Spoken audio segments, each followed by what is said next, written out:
Hello, I'm Robin Simcox, the Commissioner for Countering Extremism. Today we're going to discuss a groundbreaking piece of research on incels. There have been some fascinating and unforeseen conclusions. Incel is an abbreviation for involuntary celibate, a community of men who have forged a sense of identity around their perceived inability to form sexual or romantic relationships. In recent years, there have been a small number of violent attacks that have been carried out by those who identify as incels. This has led to significant interest in this subculture and led some to speculate that they may pose a terrorist threat in the UK. But how well do we really understand incels? We commissioned a team from Swansea University and the University of Texas Austin to carry out the largest survey of incels to date, to give us some insight into the community and increase our understanding of their beliefs and their behaviours. I have with me one of the report's authors, Dr Joe Whittaker from Swansea University. Joe, thank you for being here today. And so what were some of the findings from the research? So in terms of their psychological experience, I think really the most stark finding is that incels suffer from exceptionally poor mental health. We gave them a range of questionnaires that are utilised by the NHS, and we found that they scored very highly on measures for depression and for anxiety. We've actually found that about 1 in 5 of them were thinking about suicide on a daily basis. We also found that they scored very highly on levels of neurodiversity. When we gave them an autism screening questionnaire, about 30% scored highly enough for a medical referral, which would indicate a rate far higher than anything we would think about seeing in society. In terms of the ideology, we found that there was kind of a general agreement that incels did have some shared beliefs.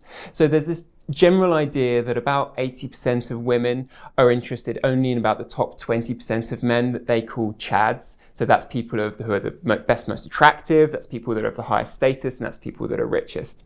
So this, incels believe, causes something of a mating crisis, which then considering that they think of themselves right at the bottom of that pile of men, leaves them with absolutely no hope of ever finding a partner.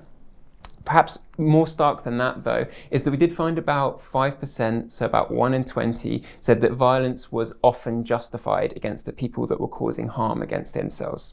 That was backed up as well by about 20% of respondents that thought it was sometimes justified. In terms of their networking, we found that incels were spending a lot of their time online on either anonymous forums like the Chans or pseudonymous forums like incel-specific online boards, although we did find that slightly fewer than 1 in 5 had communicated with another incel face-to-face. So what would be some of your key takeaways from this work? So firstly, given that incels are clearly here to stay when it comes to counterterrorism, in terms of they're part of the prevent strategy, for example, it's clear that anyone that's providing any kind of intervention on incels needs to have a very strong understanding of mental health and neurodiversity.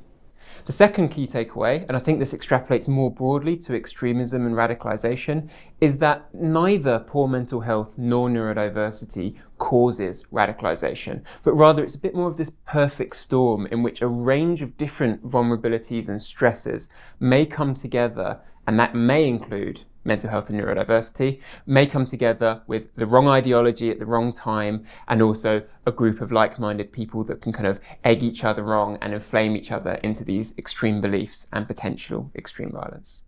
Joe, thank you very much. Thank you, Robin. This report will support government in its response to the incel subculture.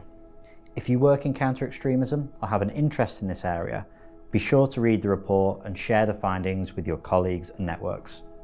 Thank you for watching.